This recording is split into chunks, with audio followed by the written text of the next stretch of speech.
மழை பொழிவதற்கு முன்னால் அந்த மழை எப்படிப்பட்ட மழையாக இருக்க வேண்டும் என்று இஸ்லாம் அழகிய முறையில் ஒரு பிரார்த்தனையின் மூலமாக நமக்கு கற்றுத்தருகிறது.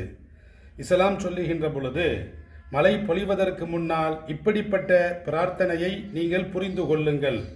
அல்லாஹும் மஸ்கினா கைஃபம் முகீஃபம் மரீஅம் முரீஆ நாஃபிஅன் கைர வார் ஆஜிலன் கைர ஆஜில்.